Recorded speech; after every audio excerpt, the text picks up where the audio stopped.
অবশেষে বিয়ে করলেন সবার ক্রাশ তৌহিদ আফ্রিদি। কিন্তু কে এই কনে? জানা গেছে কনের নাম রাইসা। রাইসা ও রোজা যমজ দুটি বোন। তৌহিদ আফ্রিদির সাথে রাইসার দীর্ঘ 4 বছরের প্রেমের সম্পর্ক ছিল, আর তারপরেই তাদের ভালোবাসা বিয়েতে পরিণতি পেল। রাইসা ও রোজা যমজ দুটি বোন হওয়ায় তাদের চেহারার সাথে কিন্তু দুজনের দেখতে অনেক মিল আছে।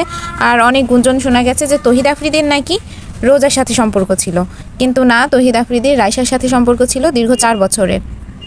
জানা গেছে রাইসা অনলাইনে ড্রেস সেলের বিজনেস আছে, আর এর সাথে ব্যান্ড প্রমোটিংয়েরও কাজ করেন বিভিন্ন পেজের রাইসা। মাঝখানে কিছুদিন তৌহিদ আফ্রিদির সাথে দিঘির প্রেমের গুঞ্জন উঠেছিল, কিন্তু দিঘি সেটা স্পষ্ট করে বলেছে তৌহিদ আফ্রিদি জাস্ট দিঘির বেস্ট ফ্রেন্ড, এর বাইরে কিছুই না। আর সেটাই প্রমাণিত হলো তৌহিদ আফ্রিদি আর রাইসার বিয়ের মাধ্যমে। তবে অনেক দিন ধরে তৌহিদ আফ্রিদি আর রাইসার প্রেমের গুঞ্জন উঠেছিল, যদিও রাইসা বা তৌহিদ আফ্রিদি কেউই এই বিষয়টা সম্পর্কে কোনো স্পষ্ট কথা বলেনি। তবে পাবলিকের ধারণা যে সবসময় সঠিক হয় সেটা আবারও প্রমাণিত হলো। বলা যায় তৌহিদ আফ্রিদি বাংলাদেশে মেয়েদের ক্রাশ, কিন্তু কোটা সংস্কার আন্দোলনের মাধ্যমে তৌহিদ আফ্রিদি অনেক আলোচিত সমালোচিত হয়েছে।